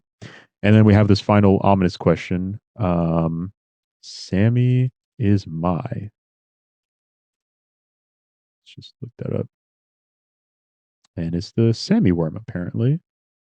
And it comes from the payload being the string that it pasted, which is Sammy is my hero. So it's probably inferring that hero would be the answer to this question. Cool. So yeah, again, super duper simple. Obviously, the first one was kind of a fluke, but the first one should have been just as simple as the rest of these. It's just one tool away, one Google search away, stuff like that. And same thing for this HTTP header, right? You could probably look up all this information and all that. Okay, cool. Now let's move on. Eunice, I think I need to go because I have to be somewhere by Okay. 8:15. So Yeah, if you for don't sure. mind, so Yeah. If by all means, if at any point you guys need to leave, feel free to sorry leave. for this, but okay. See ya Okay. then. Okay. See you, Sorry Rahil. once again. No, you're okay. Don't worry about it. Okay. So yeah, so this next one we're going to cover is a little bit more technical. So this challenge is titled "Who Is." Again, also I should probably note this down, but so this is an example of a challenge, right? So the challenge name is "Who Is," and the problems inside of it are these right here. So these would have, an X. Each of these problems would have X amount of attempts each, but the challenge shares some amount of attempts together. Hopefully, this kind of makes it a little bit easier to see. So this whole blue thing is a challenge. Each individual bullet point is a question. Okay. Anyways, so it says conduct open source intelligence data collection about city and the dot cloud. So this is the um, URL owned by the NCL. So answer the following questions as they relate to the in city in the cloud domain. So let's pull up window here. And it says, who's the registrar of the domain? So we could do a simple who is check. Again, we could either go on a command line, but again, just showing you that you don't need it to do this properly. So city in the .cloud. And the registrar, it says, is Dynadot LLC. Cool. On what day was this domain first registered? First registered in 2016, so February 16th. Wow, very close to my birthday, actually. And then what is the domain's registry domain ID? Probably this, I'm guessing. Domain registry, domains, registry domain ID. Let me just look up what this is. I'm guessing it's probably what that is, but internet, yeah, I think ANI coordinates the global DNS route. Yeah, so this is probably the ID that it's talking about. So that's um, the domain's registry domain ID. So what is the ID of that? Okay, anyways, next one. What is the top level domain of this domain? Top level domain is basically the dot and whatever's after it. So in this case, the top level domain is .cloud. Um, the reason why it's called the top level domain is because you can have many different websites with that .cloud ending, and the top level domain is managed by something. So, for example, the .us top level domain is managed obviously by the United States. .io is managed by the UK. I think it's like the Indian Ocean or something, um, stuff like that. So that's the top level domain if you're not familiar with the term. Okay. So yeah, so the top level domain is dot. So it includes the dot, obviously. So dot cloud. And then finally, what organization manages the top level domain? So we could just look up dot cloud TLD, which is top level domain. And it looks like it is owned by, maybe we can get some information here. Maybe here. It's a generic top level domain delegated by, oh, looks like I can. So possibly I can, oh no, managed by. So it's managed by this Italian company, Aruba PEC SPA. There you go. So that would probably be the answer to that question. It's kind of interesting that you could have a business of just owning uh, top level domains and selling them. Yeah. So if you ever own a website, if you don't know, the thing that you're paying is the ability to be able to use the top level domain. So very interesting. Okay, cool. So again, very simple, even though it's a little bit more difficult, a little bit more technical. Okay, this is where it gets kind of more difficult. So into PGP, if you guys aren't familiar with PGP, PGP is short for pretty good privacy. It's a encryption. How do I say it? Like encryption, not like method, not standard either. It's like I'll just call it a standard. I can't remember the name, but basically, it's a way that information is organized um, to be able to encrypt and send it, and then to be able to read it. Um, so one of the more popular tools that implement PGP is GPG, which is GNU Privacy Guard. So that's a Linux PGP um, program, I guess, and you could use it to create and read PGP messages. And so the whole point of PGP is you can basically write out a message. You can then very quickly encrypt that message, send it to somebody, and then they can read it on their side using PGP, and then they can send you back a message as well. PGP is good for exchanging information on an otherwise insecure channel. So, what some people do is if you're going to message over Gmail, right? Google can read your emails if you send them over Gmail. So if you just encrypt them using PGP, they can no longer see it, and therefore you can exchange information, or you could just talk regularly to somebody over PGP. Cool. So yeah, short intro of what PGP is. So yeah, so as you can see here, individuals use PGP to securely encrypt their emails. But again, it's not just emails, but you could use it for other things. Can you find out more about the following PGP keys? So it says, what is the key fingerprint for security at cpanel.net? Okay. Let's hand it off to you guys. Any idea of where we could possibly start to look for that key fingerprint? Any ideas?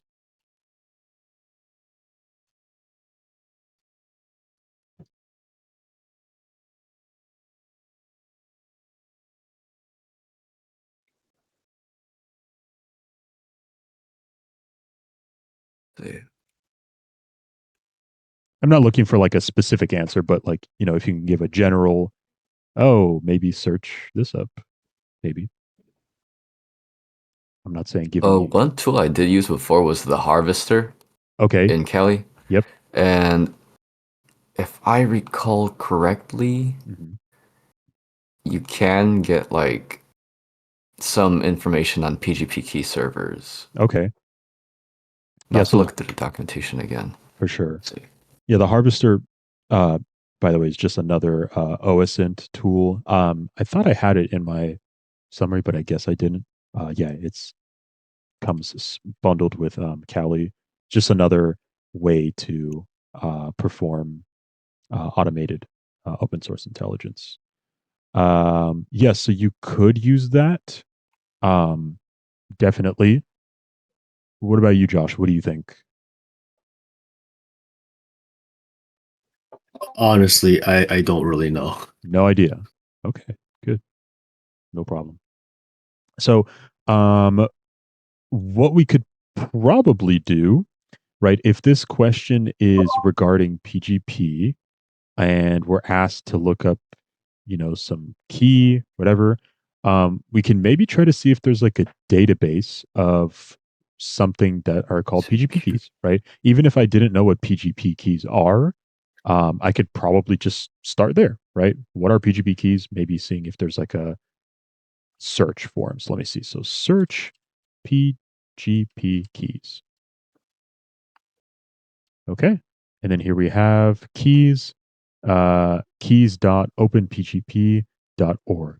And so it gives me the option to search by email address, key ID, or fingerprint. And so I have an email address here.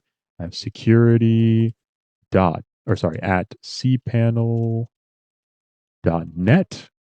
And we found an entry. Cool. And I could download it if I wanted to. Cool. And then, but that's not what I want. I want to get the key fingerprints. Let me see. Get PGP key fingerprint online. Let me see if I can find the tool for that online somewhere.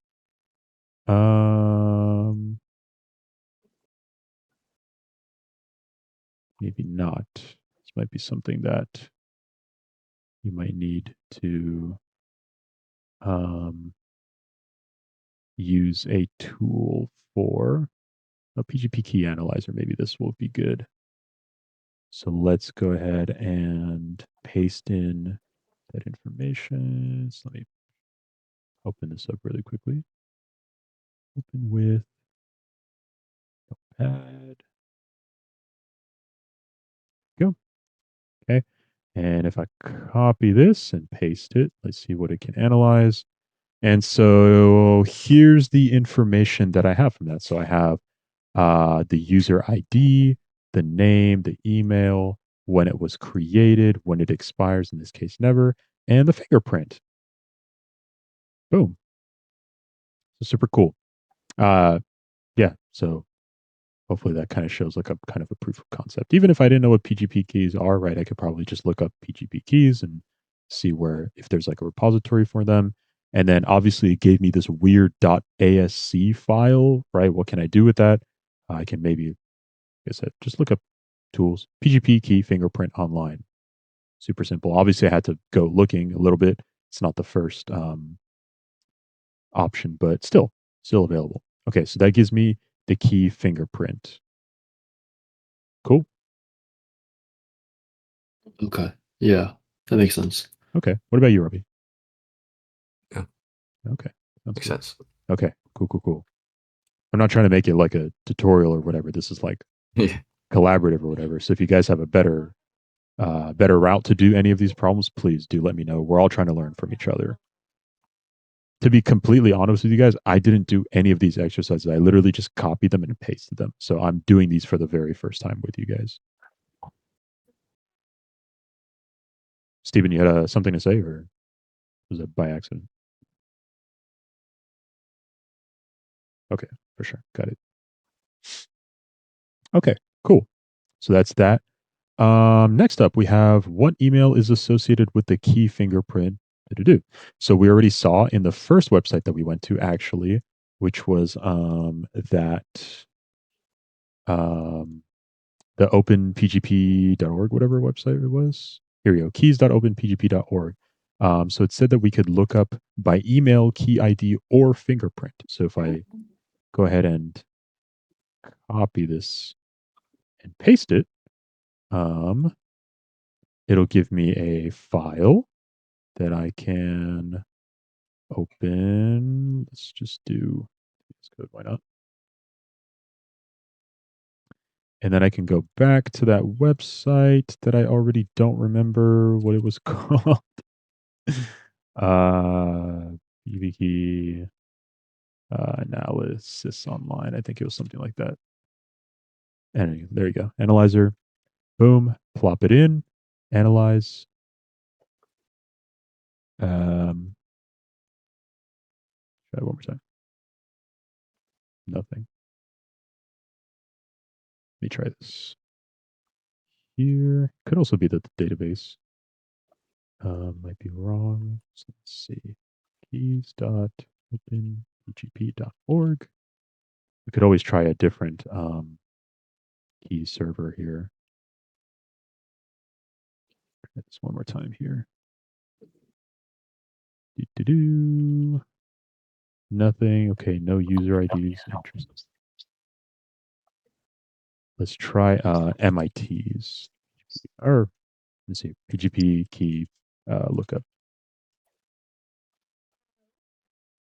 That so there's Ubuntu's key server. The most popular one is MIT's. So let me see if I can look it up here.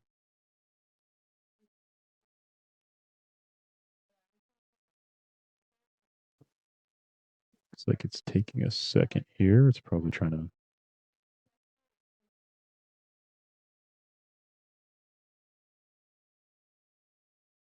Eventually, it could also be this is like a key for a past challenge that they've since taken down or whatever. That's also very possible. It could also be somebody who may have sabotaged the name servers and removed a key because that's something that you could do. Obviously, in a real challenge, they probably update these keys to be something that you could actually look up. So that might be the case, but I might be wrong. Oh, whoops! Don't look at that. Let's try one more here, and if I don't get anything, I don't get anything. It's okay. No keys found. Yeah, so that's probably the case. It looks like it was just a key that they created and probably gone. But yeah, so obviously you would look this up on some sort of server, and you would use a tool kind of like this one to extract the email address, just like how we saw when we did the key fingerprint on the other one, the cPanel one here. So boom, you could see it gives us an email directly. And then also on what date does the key expire? Obviously, it gives us that date here as well. So yeah, super cool. Okay, cool. Moving on to SSL. Let's do Let's do these last two. Then we'll kind of go over. I think we should pretty much be done with OSINT, and then I'll kind of give you guys some practice to do on your own until our next meeting. Okay, so let's start with SSL. So solve the following questions about the Cyber Skyline SSL certificate. Any idea of what an SSL certificate is? Please feel free to share.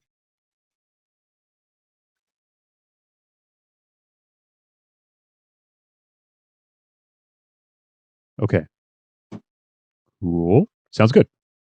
So, at least to the best of my knowledge, and I might be wrong, but an SSL certificate is basically a it's a document detailing uh, encryption information between yourself and the website. One second, guys. Yeah. 1 second.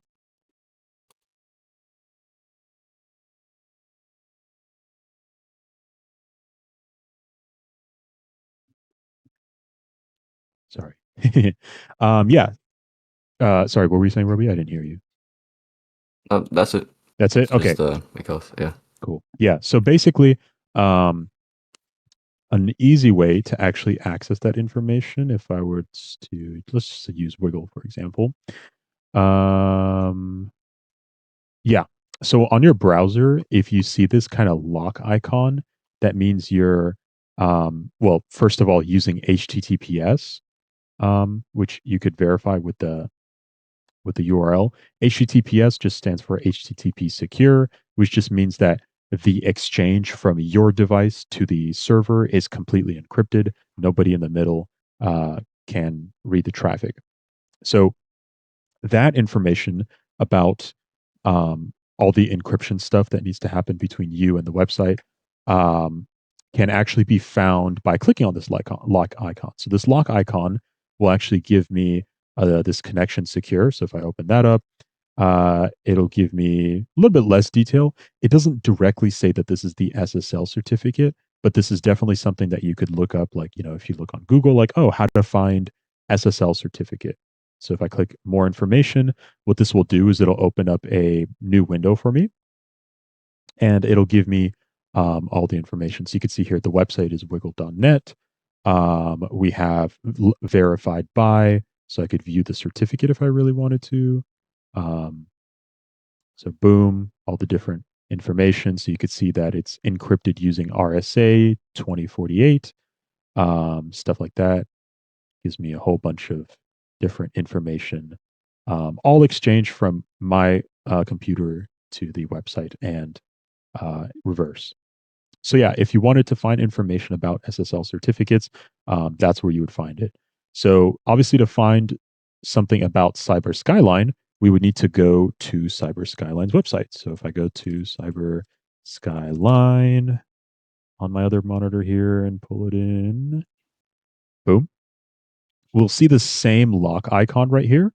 And so if I open it, go to more information, I can get all the information about Cyber Skylines SSL certificate. Okay. So you can see that it's verified by Sec2Go Limited. These verified by companies are basically just trusted third parties that issue these certificates. They're trusted in the sense that they have a copy of the key from the website, and so you can verify that all the information that the website is sending you is valid by talking to Sec2Go. And your computer does all of that automatically, so you don't need to actually go and manually check all that information. Okay, cool. So let's answer the first question. So who's the issuer for Cyber Skyline's SSL certificate? It's probably Sec2Go Limited, but we could try to see more information, right? Just because it's verified by Sec2Go doesn't mean it's issued by them. But as you could see here, it is. So Sec2Go Limited is the one who issued it. You could see that they are in Great Britain in the Manchester area. Okay, cool. So that's the issuer of this certificate. Again, if you wanted to see this information, I'm on Firefox, but it's probably the same or similar If you guys can confirm if you're using Chrome or something, if you just click that lock icon at the top of the URL bar, you should be able to access similar information. If I'm wrong, though, please do correct me. But I believe that should be accurate. Okay, cool. Okay, next, moving on is how many bits long is the SSL key? So let's see if we can find that. In this case, it doesn't directly say it, but that's actually what the key size here is. So key size is actually no, that might not be it. Might be wrong. Um, um, um, um, um, um, um, um.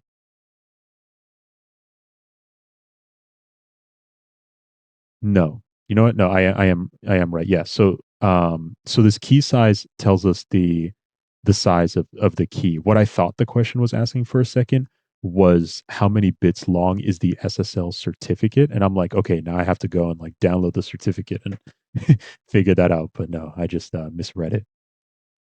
So yeah, this it's a little bit not directly related, but if you know a little bit about encryption, obviously you could probably just look this up to get the answer. Like, oh, how to find out how many bits in an SSL key, right? You could probably just Google it, but you would know that the key size is directly related to how many bits long. So in this case, the key is 2048 bits.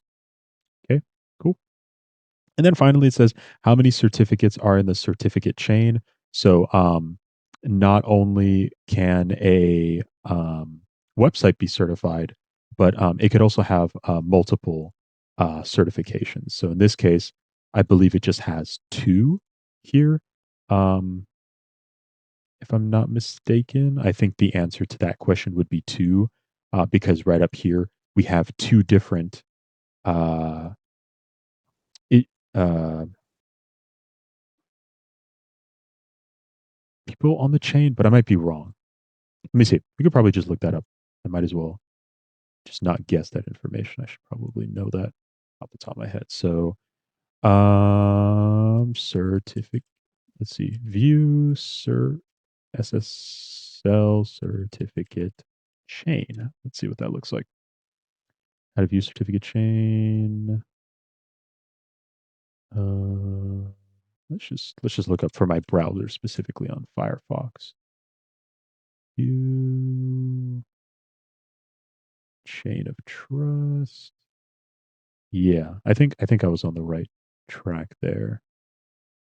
Yeah, so the root um, authority would probably be this, the certificate authority, the CA. Again, correct me if I'm wrong. If you know the answer to this, feel free to correct me. I might be wrong. And then, so I believe what they're doing is they're verifying um, the um, verifying the security of this middleman who is Sectigo. So Sectigo is kind of the middleman in this diagram right here, this intermediate maybe. And then finally, the final thing in the chain is the actual certificate itself. So I believe it should just be three, right? The actual certificate followed by the certificate of the intermediate, and then followed by the root certificate authority. Might be wrong though. Only way we would know is if we look it up. So let's look it up actually. NCL, SSL, guide.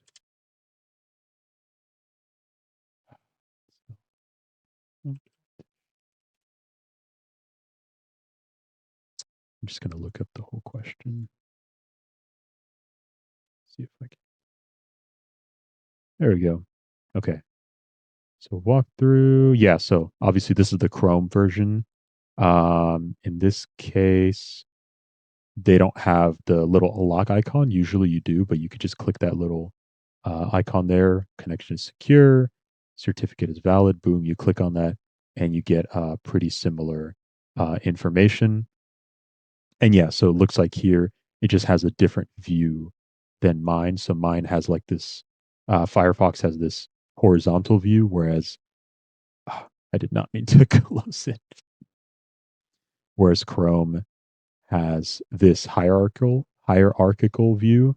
So the certificate is there. Above the certificate is the intermediate, probably the issuer, and then above that is the certificate authority, which validates the issuer. So yes, the number of certificates can be counted by looking at how many certificates are listed in the details tab.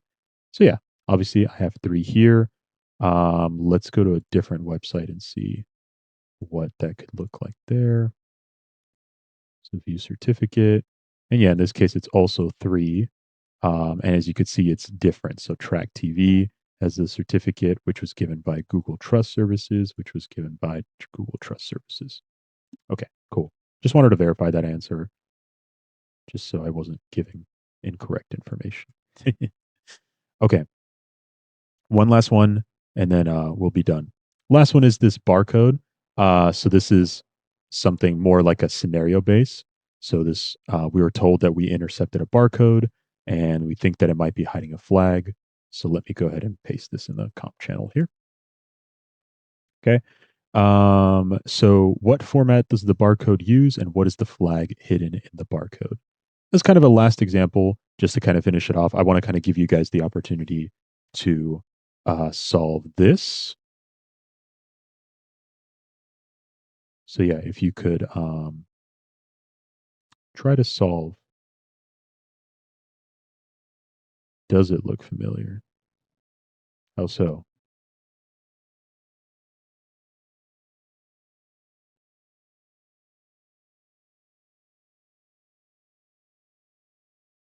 It's a very auspicious warning.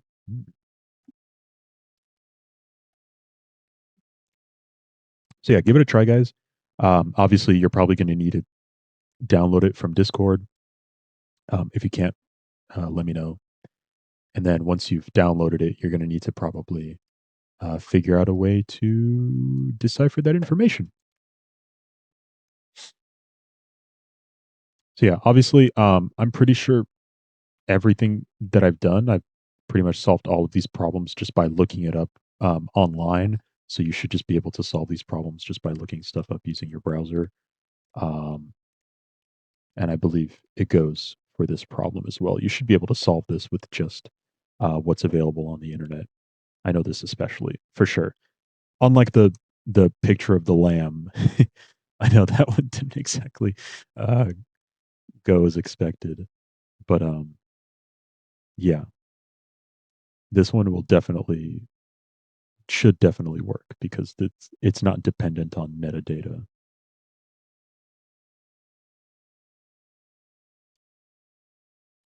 Okay. Let's do one more minute. I'll give you guys the opportunity to try to give it a shot. We'll see if you guys got it. And if not, um, we'll walk through it.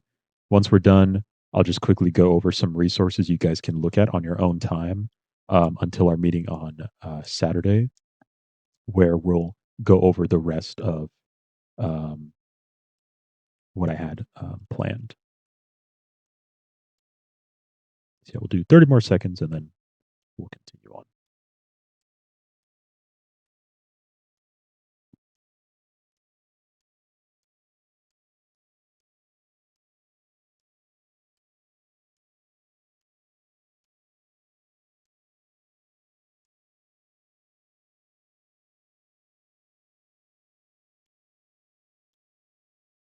Okay, 10 more seconds.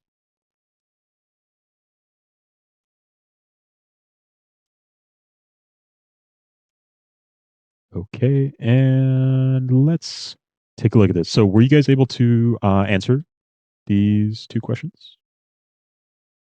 Josh, Roby? I found a format. Nice. What about you, Roby? Working on it right now. Sick. Okay. And what is the format in question? I got code 39. 39. Code 39. Okay, nice. And then as far as the flag hidden in the barcode, I found a hex values for it, but I'm not sure if that's considered a flag. Okay. Generally speaking, like I said, the flags should look something like Seaflock. this. So sky followed by 4 letters, followed by 4 numbers.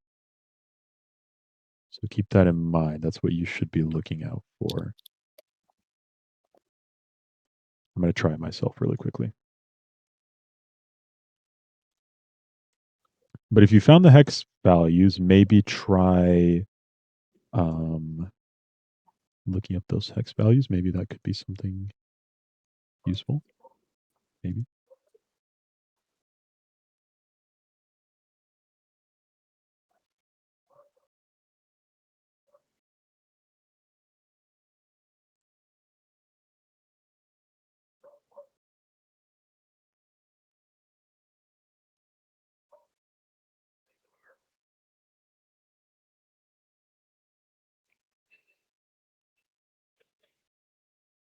Let me know if you guys found the flag at all.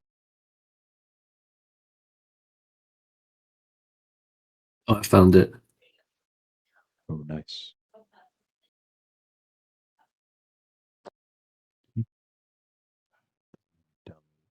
There you go.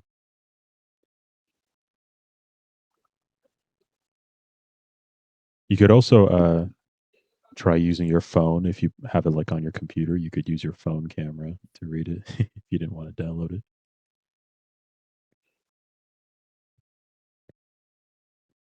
Okay, yeah, I got it myself. You said you got it, Josh, or Yeah. okay, nice. What about you, Roby? Still working on it. Still working on it. Telling you, man, the internet tools, the internet tools.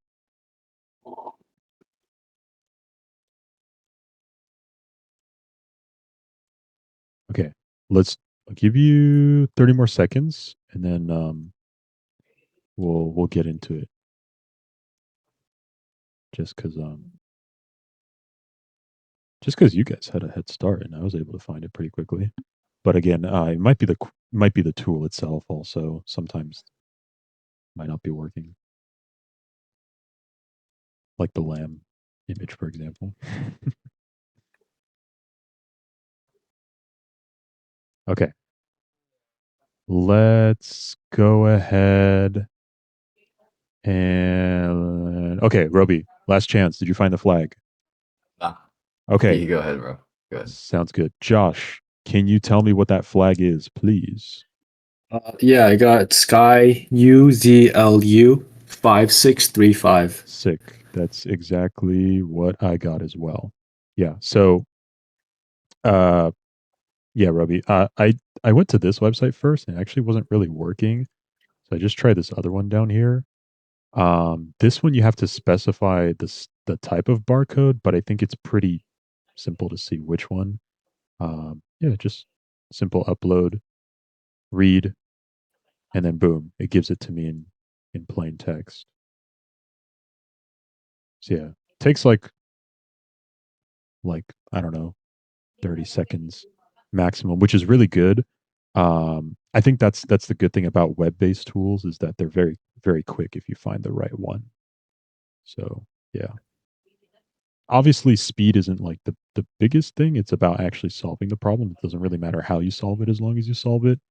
But like we talked about in the one-on-ones, if it's just kind of taking too long and you feel like maybe you have like a wrong approach to it, this would be like a perfect example of handing off the problem to somebody else. You know what I mean? If for whatever reason, whether it's the tool or maybe just your internet's not working, who knows? Yeah, cool. I'm not trying to like dog on you at all, Roby, by the way, in case you might have taken it that way. If you did, I apologize. I did not mean it that way. Okay, cool. So that's some relevant exercises. Again, I'm going to post this in the comp channel if you wanted to obviously get a list of the tools and maybe try the exercises on your own. But what I'm gonna also attach is this. So I compiled some resources that you could view on your own. So there's some stuff involving basics. So, for example, here's this computer fundamentals resource, and I'll show you just kind of how basic we get. So this kind of shows you everything that you need to know for cybersecurity. So all about like computers, networking, right? Just some um, information that you might want to know. You don't necessarily need to know this information for every possible challenge, but it definitely helps to know, right? So I'm going to go ahead and attach these resources. Obviously, they come with some YouTube videos. These are a lot of them. They are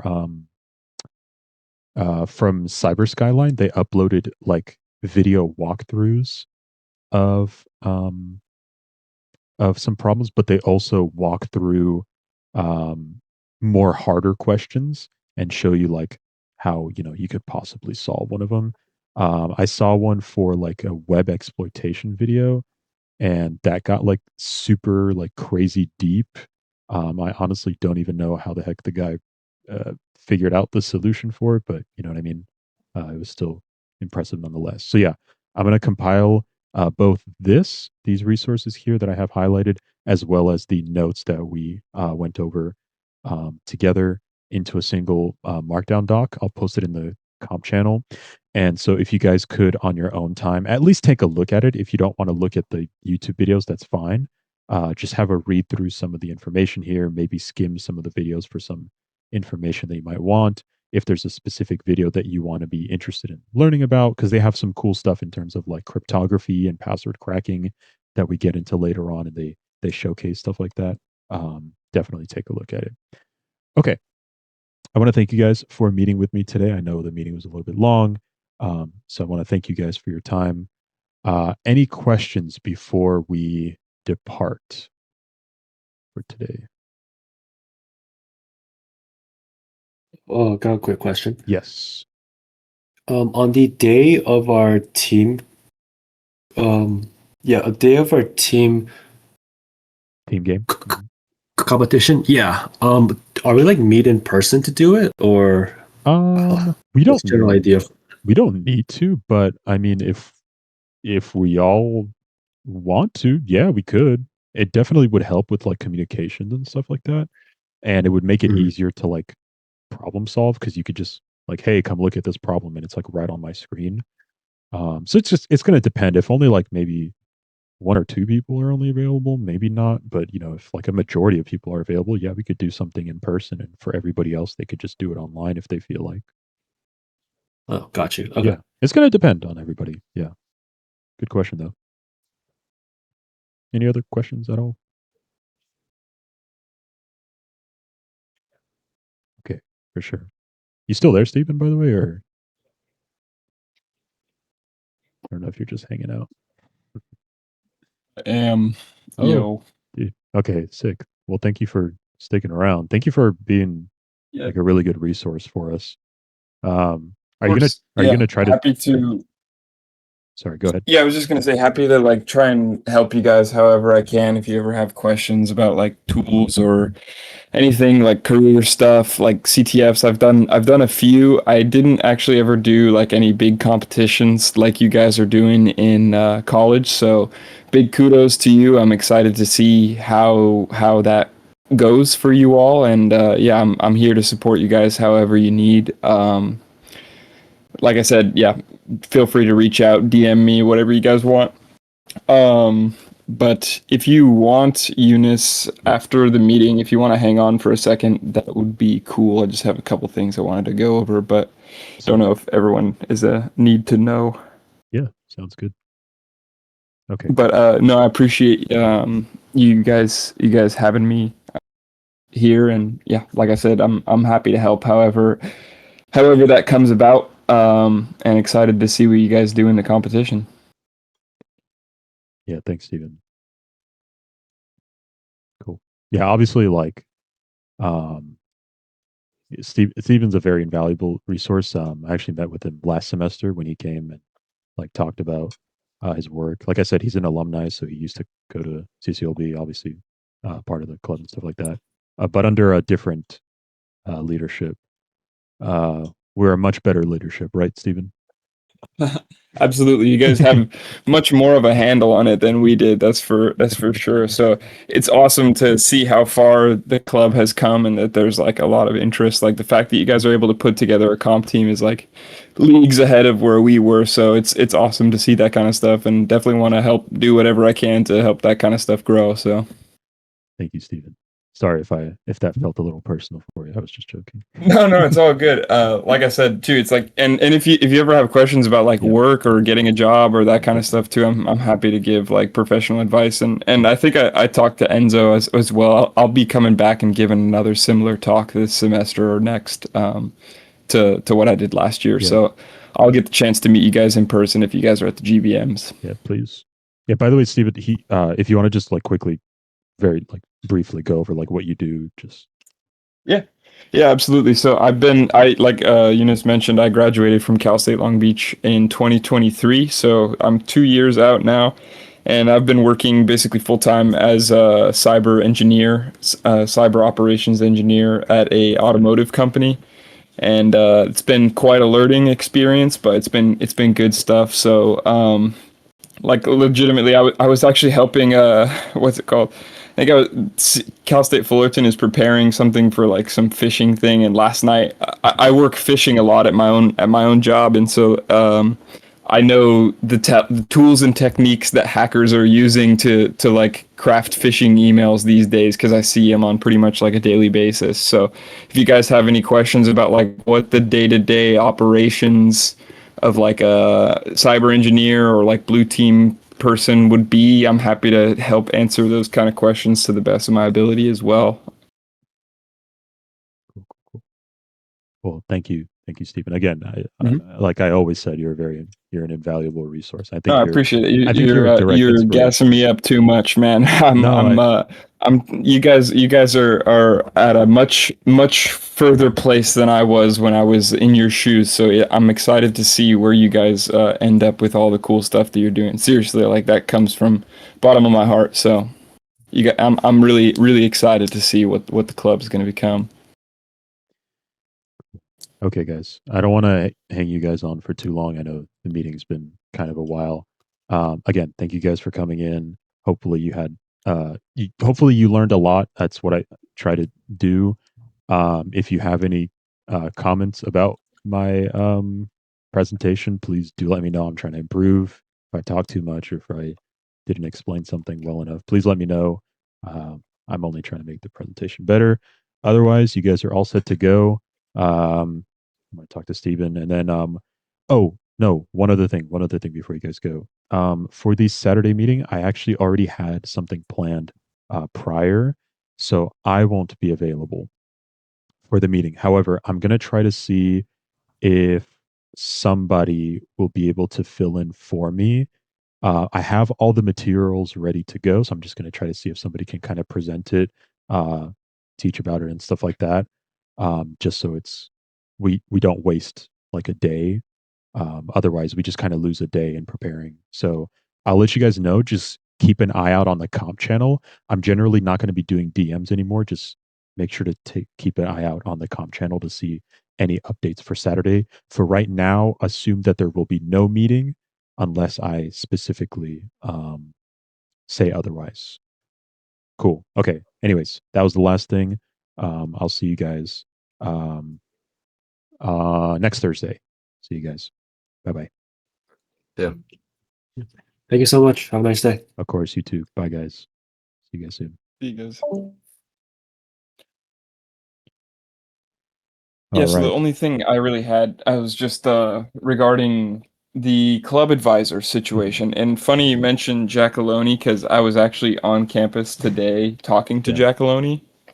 So, kind of, I heard that there might have been, I mean, this is very like surface level because all I heard was what you said in the meeting, Yeah. but that there might be some complications with that. I did kind of like mention it to him when I saw him. I was like,